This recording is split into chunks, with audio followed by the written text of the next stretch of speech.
성경에 막달라 마리아가 나옵니다. 그녀의 이름이 막달라 마리아인 것은 막달라라는 동네에서 자랐기 때문입니다. 유대 사회에는 마리아라고 이름을 붙이는 사람이 너무 많습니다. 마리아의 뜻은 높다, 존귀하다 이런 뜻이죠. 막달라 마리아는 무슨 일인지 모르지만 몸에 큰 질병이 생겨서 정상적인 삶을 살 수 없게 되었습니다. 성경에는 막달라 마리아는 7 귀신이 들린 자다라고 소개하죠. 누가복음 8장 2절 3절을 보면 또한 악귀를 쫓아내심과 병 고침을 받은 어떤 여자들 곧 7 귀신 나간 자 막달라인이라 하는 마리아와 헤롯의 청지기 구사의 아내 요한나와 수산나와 다른 여자가 함께하여 자기들의 소유로 그들을 섬기더라. 이 그들은 예수님을 포함한 12제자를 얘기합니다. 성경의 7자는 완전수죠. 막달라 마리아가 7 귀신이 들렸다라는 표현은 아주 큰 정신질환을 앓고 있었다 그런 것입니다. 복음서에는 귀신 들린 자들은 큰 소리를 지르고 물불 가리지 않고 뛰어들어 정상적인 삶을 살 수 없는 자라고 기록하고 있습니다. 그녀는 보통 사람들이 살고 있는 그런 정상적인 삶을 살 수 없었고 절망적인 나날을 보내고 있었습니다. 그녀에게는 내일에 대한 아무런 꿈도 희망도 없었습니다. 그러던 그녀가 예수님을 만나 귀신이 떠나가고 깨끗이 치유가 되었습니다. 그녀는 가졌던 돈을 가지고 예수님을 후원하게 되었고 이 일을 행복으로 여겼습니다. 막달라 마리아는 예수님을 만난 이후 모든 것이 달라졌습니다. 그녀는 자신이 치유된 것만으로 만족할 수 없었습니다. 그녀는 예수님을 섬기기 시작했습니다. 그녀는 예수님에게 모든 것을 다 걸었습니다.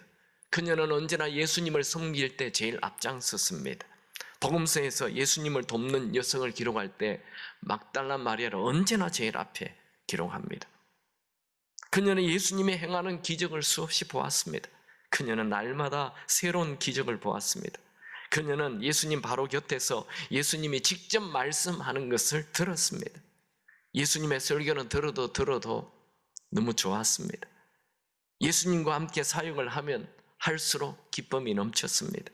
막달라 마리아에게 예수님은 삶의 비전이며 삶의 이유이며 삶의 목적이었습니다. 그런데 그 예수님이 십자가에 달려 돌아가셨습니다. 물론 예수님께서 이미 자신은 십자가에 죽고 3일 만에 부활하신다 10번도 넘게 말씀하였지만 그 말을 전혀 이해할 수도 없었고 믿을 수도 없었습니다. 예수님이 십자가에 못 박히실 때 요한을 제외한 다른 모든 제자들은 다 도망가 버렸습니다. 예수님이 십자가에 못 박히실 때 끝까지 예수님의 곁에 있었던 자들이 누구입니까? 마태복음 27장 56절에 보면 그 중에는, 그러니까 예수님 십자가 밑에 있는 사람을 얘기합니다. 그 중에는 막달라 마리아와, 항상 제일 앞에 나오죠. 또 야고보와 요셉의 어머니 마리아와 또 세베드의 아들들의 어머니도 있더라. 막달라 마리아는 예수님의 죽음을 제일 가까이에서 직접 눈으로 보았습니다. 막달라 마리아는 예수님이 십자가에서 아무런 힘도 없이 죽으심에 대해 너무나 놀랬고 충격을 받았습니다. 예수님이 죽자 막달라 마리아의 꿈도 죽고 열정도 죽고 희망도 죽고 미래도 죽었습니다. 그녀의 마음의 기쁨이 사라지고 평안이 사라지고 말았습니다. 그녀의 삶 전체가 산산조각이 되어 사라지는 것 같았습니다. 그녀에게는 너무나 큰 슬픔이 밀려왔습니다. 막달라 마리아의 얼굴에는 눈물만 하염없이 흐르고 있었습니다. 어쩌면 막달라 마리아는 예수님이 워낙 많은 기적을 행하셨기 때문에 예수님이 십자가에 달려도 살아날 것으로 생각했을는지도 모릅니다. 그러나 예수님은 죽고 말았습니다. 이제 막달라 마리아가 다시 꿈을 꾼다는 것은 있을 수 없는 일입니다. 이제 막달라 마리아가 다시 열정을 가진다는 것은 불가능한 일입니다. 유대인들은 안식일이 곧 시작된다는 이유로 십자가에 죽으신 예수님의 시신을 급히 치우기를 원했습니다. 다행히 아리마대 요셉이 나타나서 예수님의 시신을 급히 가까운 자기 무덤에 안치하였습니다. 예수님께서 생전에 나는 죽고 3일 만에 부활한다는 말을 아무리 많이 하였지만 제자들도 믿는 사람이 아무도 없었습니다. 안식 후 첫날 새벽에 막달라 마리아는 예수님이 묻혀있는 무덤을 향해 달려갔습니다. 그게 오늘 본문입니다. 이제 1절 같이 한번 읽어보죠. 20장, 요한복음 20장 1절 다 같이 읽습니다. 안식 후 첫날 일찍이 아직 어두울 때에 막달라 마리아가 무덤에 와서 돌이 무덤에서 옮겨진 것을 보고, 막달라 마리아가 이른 새벽에 예수님이 묻혀있는 무덤에 간 이유는 자기의 병이 낫고자 함이 아닙니다. 아니면 돈을 벌기 위함이 아닙니다.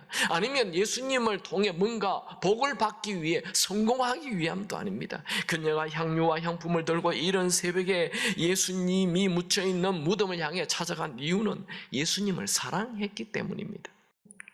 그녀는 예수님이 묻혀있는 무덤을 향해 가면서 이런 생각도 할 수 있습니다. 내가 그곳에 간들 1, 2톤이나 되는 그 돌을 어떻게 열어? 내가 그곳에 가면 로마 군인들이 체포해 가면 어떡하지? 막달라 마리아는 예수님을 향해 이성적인 사랑을 한 것이 아닙니다. 그냥 아무런 계산이 없는, 대책 없는 사랑을 한 것입니다. 하나님은 막달라 마리아가 이런 새벽에 예수님의 시신이 있는 무덤을 향해 가는 것을 알고 계셨습니다. 하나님은 그녀가 그 무덤길을 걸어오는 것을 보고 계셨습니다.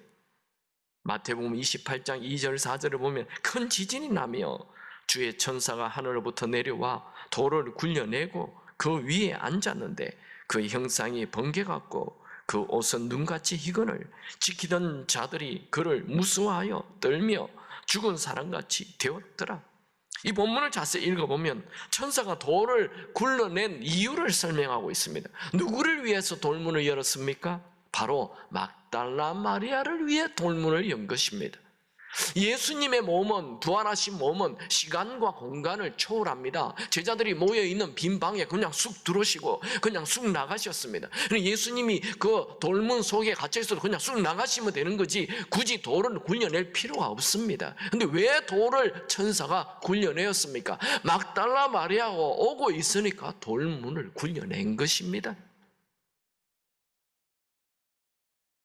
막달라 마리아는 돌문이 열린 것을 보고 급히 돌아갔어. 무덤 안에 가지도 않고 급히 돌아갔어. 제자들이 있는 곳을 향해 뛰어가서 사람들이 예수님의 시신을 훔쳐갔다 라고 전했습니다. 그녀는 예수님께서 부활하셨다는 생각은 조금도 하지 않았습니다. 사람들이 예수님의 시체를 훔쳐갔다 그렇게 생각. 2절 같이 읽습니다. 요한복음 20장 2절 같이 읽죠. 시몬 베드로와 예수께서 사랑하시던 그 다른 제자에게 달려가서 말하되 사람들이 주님을 무덤에서 가져다가 어디 두었는지 우리가 알지 못하겠다 하니, 막달라 마리아의 말을 들은 베드로와 요한은 급히 무덤을 향해 뛰어갔습니다. 그들이 무덤을 향해 뛰어간 것은 예수님의 부활을 기대한 게 아닙니다. 예수님의 시신이 없어졌다는 그 말에 시신을 찾고자고 함 때문이죠. 여기에 예수님께서 사랑하시던 제자는 요한을 말합니다. 요한은 예수님의 시신을 아리마대 요셉 무덤에 둔 것을 알고 있었죠. 그 혼자, 12제자 중에 혼자 예수님의 시신이 아리마대 요셉에 묻히는 걸 봤기 때문이죠. 그래서 요한이 앞장서서 예수님의 시신이 있는 무덤을 향해 뛰어갔습니다. 3절 4절 읽습니다. 베드로와 그 다른 제자가 나가서 무덤으로 갈새 둘이 같이 다름질하더니 그 다른 제자가 베드로보다 더 빨리 달려가서 먼저 무덤에 이르러. 요한이 더 빨리 간 것은 좀 더 젊었어. 힘이 더 있었어. 빨리 갔을 수도 있고 그 무덤을 알리니까 자기가 앞장서서 갔을 수도 있어요. 6절 8절 같이 읽습니다. 시몬 베드로는 따라와서 무덤에 들어가 보니 세마포가 놓였고 또 머리를 샀던 수건은 세마포와 함께 놓이지 않고 딴 곳에 샀던 대로 놓여 있더라. 그때야 무덤에 먼저 갔던 그 다른 제자도 들어가 보고 믿더라. 이 구절은 마치 번데기에서 나비가 나간 것처럼 세마포는 그대로 있고 머리를 샀던 수건만 또 샀던 그대로 놓여 있었습니다. 만약 누군가가 예수님의 시신을 훔쳐갔다면 온몸을 감쌌던 세마포가 그대로 있을 수가 없습니다. 누가 시체를 훔쳐가는데 그 안에 있는 몸만 쏙 뺏어 가겠습니까? 그리고 그 당시에 세마포는 굉장히 비싼 고가품입니다. 6절에 보면 이 베드로가 들어가서 이 보니라는 단어는 우리는 그냥 보니로 번역이 되어 있지만 데오레오라는 단어인데 자세히 보니 이렇게 됩니다. 자세히 본다라는 뜻이. 베드로가 이 장면을 그냥 본 게 아니라 이 세마포만 그대로 있는 것을 자세히 보았어요. 그리고 수건도 예수님의 시신을 샀던 머리를 감쌌던 수건 그대로 있어요. 흩어져 있는 게 아니에요.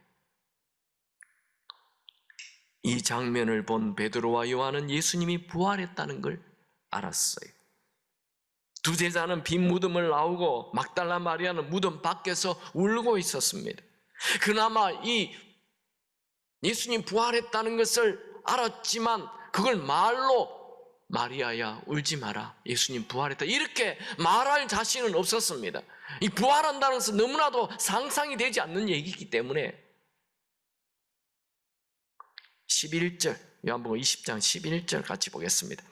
마리아는 무덤 밖에 서서 울고 있더니 울면서 구부려 무덤 안을 들여다보니, 막달라 마리아가 울고 있는 것은 예수님이 죽어서 생긴 슬픔에다가 예수님의 시신마저 없어졌다는 것이 덧붙여져서 생긴 슬픔입니다. 여기 울면서 울고 있더니 이 단어는 다 클라이우사라는 단어인데 통곡하며 우는 걸 얘기합니다. 막달라 마리아는 큰 소리로 감정을 내며 감정을 억제하지 못해서 우는 대성통곡을 말합니다. 막달라 마리아는 예수님이 십자가에 비참하게 죽은 그 시간부터 3일 내내 큰 슬픔에 빠져 있다가 예수님의 시신이 없어진 걸 알고 지금 대성통곡하는 거예요. 마리아의 이런 모습은 마리아가 예수님을 얼마나 간절히 사모하고 사랑했는지를 보여줍니다. 마리아는 울면서 무덤 안을 쳐다보았습니다. 그곳에는 흰옷 입은 두 천사가 있었습니다. 두 천사는 베드로와 요한에게는 안 나타났어요. 이 막달라 마리아에게 나타납니다. 천사는 막달라 마리아에게 어찌하여 우느냐, 너무 크게 울고 있으니까 소리내어 엉엉 우니까 어찌하여 우느냐. 13절 같이 읽겠습니다. 천사가 이르되 여자여 어찌하여 우느냐, 이르되 사람들이 내 주님을 옮겨다가 어디 두었는지 내가 알지 못하나이다. 막달라 마리아가 우는 이유는 예수님의 시신이 없어져서 너무 슬퍼서 우는 거예요. 막달라 마리아가 천사와 대화를 하고 뒤를 돌아보니 어떤 사람이 서 있는 걸 보았습니다. 그 사람은 막달라 마리아에게 천사가 한 말과 똑같은 말을 합니다. 15절 같이 읽죠. 예수께서 이르시되 여자여 어찌하여 울며 누구를 찾느냐 하시니, 마리아는 그가 동산직인 줄 알고 이르되 주여 당신이 옮겼거늘 어디 두었는지 내게 이르소서, 그리하면 내가 가져가리이다. 지금 막달라 마리아는 계속 울고 있어요. 그러니까 누가 옆에 나타나도 안 보여요. 우는데 누가 나타나도 알겠습니까? 알 수가 없죠. 혹시 이 사람이 예수님의 시체 가져간 거 아닌가 하며 예수님의 시신을 어디 두었는지 알려달라 말하죠. 그때 예수님께서 말합니다. 20장 16절 같이 읽죠. 예수께서 마리아야 하시거늘 마리아가 돌이켜 히브리 말로 라보니오 하니 이는 선생님이라는 말이라. 막달라 마리아는 예수님께서 그녀의 이름을 부를 때 마리아야 곧바로 예수님인 걸 알았습니다. 마리아는 예수님을 확 붙잡아요. 17절 읽습니다. 예수께서 이르시되 나를 붙들지 말라, 내가 아직 아버지께로 올라가지 아니하였노라. 너는 내 형제들에게 가서 이르되 내가 내 아버지 곧 너희 아버지 내 하나님 곧 너희 하나님께로 올라간다 하라 하시니. 예수님 마리아에게 나를 붙들지 말라, 이 말은 나를 꽉 붙잡고 놓지 않는 것, 이거 멈추라, 이런 말입니다. 마리아는 나는 예수님을 잃어버렸어요, 이제는 다시는 놓지 않을 거예요 하고 꽉 붙잡았는지 모릅니다. 그러자 예수님은 나를 그렇게 붙잡을 필요는 없다. 나는 하늘로 올라가서 다시 너희에게 성령으로 와서 너희 안에 거하게 될 거다, 이런 것을 말씀하는 겁니다. 막달라 마리아는 부활하신 예수님을 만나자 순간 모든 슬픔이 사라집니다. 지금까지 마리아는 예수님의 시신을 찾고 있었습니다. 즉 마리아는 죽은 예수님을 찾고 있었습니다. 막달라 마리아처럼 오늘 현대 기독교인들은 교회에 와서 죽은 예수를 찾고 있습니다. 예배를 드려도 아무런 느낌이 없습니다. 기도를 할 때 아무런 기대도 안 하고 기도합니다. 그냥 형식적인 예배만 드립니다. 그들에게는 예수가 죽은 예수입니다. 마리아는 죽은 예수가 아니라 부활하여 살아계신 예수님을 만났습니다. 예수님은 마리아에게 마리아야 하며 분명하고도 친근한 음성으로 말씀하였습니다. 그리고 마리아에게 형제들에게 가서 내가 부활하였고 이제 하나님에게 간다라고 전하라, 사명을 주었습니다. 마리아는 죽은 예수님의 시신을 찾다가 부활하여 살아계신 예수님을 만났습니다. 마리아는 부활하여 살아계신 예수님을 만난 이후 그렇게 계속 흐르던 눈물이, 슬픔이 사라지고 큰 기쁨이 넘쳤습니다. 이 장면을 마태복음에는 이렇게 기록합니다. 마태복음 28장 8절에 그 여자들이 무덤과 큰 기쁨으로 빨리 무덤을 떠나 제자들에게 알리려고 다름질할세. 막달라 마리아는 춤을 추듯 날아가듯 제자들에게 가서 외칩니다. 내가 주를 보았다. 20장 18절 같이 읽죠. 막달라 마리아가 가서 제자들에게 내가 주를 보았다 하고 또 주께서 자기에게 이렇게 말씀하셨다 이르니라. 막달라 마리아가 제자들에게 가서 내가 주를 보았다, 주께서 이렇게 말씀하셨다고 이르니라, 이르니라, 이 말은 선포하였다, 외쳤다, 이런 말입니다. 막달라 마리아가 제자들에게 뛰어가 거의 환호에 가까운 감정으로 외치는 장면을 생동감 있게 외칩니다. 내가 부활하신 주님을 보았다. 이 말은 내가 어디 소문 들었다, 이게 아니고 내가 직접 두 눈으로 예수님의 부활을 보았다는 거예요. 여러분, 오늘날 교회에는 다니는데 살아계신 예수님을 만나지 못한 분들 너무 많아요. 너무 많아요. 너무. 그들은 그냥 예수님이 역사적인 한 인물로 생각해요. 2000년 전에 그냥 그 유대 땅에 그 베들레헴에 태어났다가 갈보리 언덕에 죽은 예수로 그렇게 생각합니다. 그들은 아무리 교회를 다녀도 삶에 흥분도 기대도 없어요. 여러분, 이론적인 예수님 믿지 마세요. 성경 속에 있는 갇혀있는 예수 믿지 마세요. 지금 살아계시고 내 기도 들으시고 내게 말씀하시고 내게 사명 주시는 살아계신 예수님을 믿으시기 바랍니다. 막달라 마리아의 예수님을 향한 순수한 사랑, 하나님은 아셨습니다. 하나님은 그녀를 위해 돌문을 열어주시고 그녀에게 부활하신 예수님을 최초로 만나게 해주었습니다. 막달라 마리아가 전 인류의 희망인 예수님의 부활을 첫 번째로 목격한 자가 되었습니다. 하나님은 예수의 부활의 첫 번째 증인, 남자가 아닌 여자로 정했습니다. 하나님은 부활의 첫 증인을 혈통이나 가문을 가진 자가 아닌 과거의 정신병력을 가졌던 막달라 마리아로 정하셨습니다. 하나님은 부활의 첫 증인을 세상의 유명인이 아닌, 주역이 아닌 예수님의 뒷바라지나 하는 조연 막달라 마리아를 선택했습니다. 하나님은 우리에게 말합니다.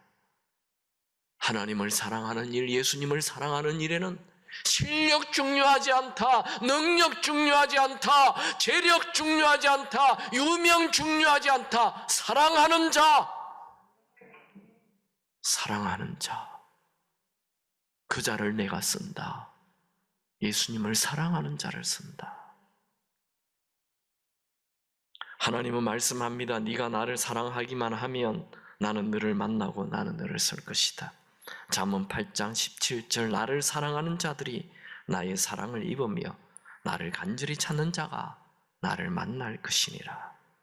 하나님은 하나님을 사랑하는 자에게 은혜 베푸시고 사명 주십니다. 여러분 예수님으로부터 뭔가 얻으려 하지 마시고 예수님을 그냥 사랑하시기 바랍니다. 그 사람은 지금 살아 계신 예수님을 만날 것입니다. 두 번째로, 큰 슬픔에 빠진 자에게 주님은 가까이 와 계십니다. 막달라 마리아는 과거 귀신 들려 고통 속에 있었을 때 예수님이 그냥 오셔서 치유해 줬어요. 그것은 예수님이 베풀어 주신 은혜였습니다. 막달라 마리아는 예수님을 만난 이후 꿈속에 사는 듯 행복했습니다. 그 행복의 중심에는 예수님이 계셨죠. 그런데 예수님이 갑자기 힘없이 십자가에 죽었습니다. 너무나 갑작스러운 일이었고 너무나 받아들일 수 없는 사건이었습니다. 막달라 마리아는 꿈이 사라졌습니다. 행복이 사라졌습니다. 기쁨이 사라졌습니다. 슬픔이 사라졌습니다. 아니, 슬픔이 몰려왔습니다. 급기야 예수님의 무덤 앞에서 예수님의 시신이 없어진 텅 빈 무덤을 보고 목 놓아 우는 불쌍한 여인이 되었습니다. 누구도 막달라 마리아의 슬픔을 멈출 수가 없었습니다. 누구도 막달라 마리아의 눈물을 그치게 할 수 없었습니다. 하나님은 막달라 마리아의 슬픔을 아시고 천사를 보내주었습니다. 하나님은 막달라 마리아의 슬픔을 아시고 돌문을 열어주었습니다. 하나님은 막달라 마리아의 슬픔을 아시고 부활하신 주님을 만나게 해주었습니다. 하나님의 은혜였습니다. 큰 슬픔이 밀려왔습니까? 여러분의 힘으로 해결할 수 없는 어둠이 나타났습니까? 포기하지 마십시오. 우리에게는 아직 마지막 히든 카드, 하나님의 은혜가 남아 있습니다. 하나님은 지금도 천사를 보내주시고 돌문 열어주시고 부활하여 지금 살아계신 주님을 만나게 해주십니다. 여러분, 부활의 주님은 인생의 끝자락에 와 계십니다. 부활의 주님은 멀리 계시지 않습니다. 여러분, 지금 여러분의 상황이 한치 앞도 보이지 않는 캄캄한 밤입니까? 아직 끝이 아닙니다. 포기하지 마십시오. 우리에게는 하나님의 은혜가 남아 있습니다. 삶의 끝자락에 주님이 와 계십니다. 부활하여 지금 살아계신 주님은 우리 곁에 와 계십니다. 여러분이 정말 예수님을 믿는다면 죽은 예수가 아니라 부활하여 지금 살아계신 예수님을 주인으로 모십시오. 그러면 여러분의 모든 삶에 생명이 넘치게 될 것입니다. 부활하여 지금 살아계신 예수님을 주인으로 모신 자에게는 현실에 아무리 큰 문제가 일어나도 별 문제가 되지 않습니다. 주인이신 예수님께서 다 해결해 주실 것을 믿기 때문입니다. 고린도전서 15장 57절, 우리 주 예수 그리스도로 말미암아 우리에게 승리를 주시는 하나님께 감사하노니, 이 구절을 정확하게 번역한다면 부활하신 우리 주인 예수 그리스도로 말미암아 우리에게 현재의 승리를 주시는 하나님께 감사하노니. 이 세상은 슬픔도 많고 억울한 일도 많고 힘든 일도 많고 이해할 수 없는 일도 많습니다. 그래도 우리는 절대로 절망할 수 없습니다. 왜냐하면 부활하신 예수님이 우리 주인이기 때문입니다. 지금 부활하여 살아계신 그분이 우리의 주인이 되면 현실의 모든 것을 다 이기게 될 것입니다. 저는 이 말씀을 쭉 준비하면서 계속 제가 제 속으로 이렇게 말했습니다. 예수님이 살아계셔서 감사합니다. 예수님이 지금 살아계셔서 감사합니다. 예수님이 지금 살아계시니 아무리 절망적인 일이 일어나도 나에겐 희망이 있습니다. 여러분, 우리에게는 희망이 있습니다.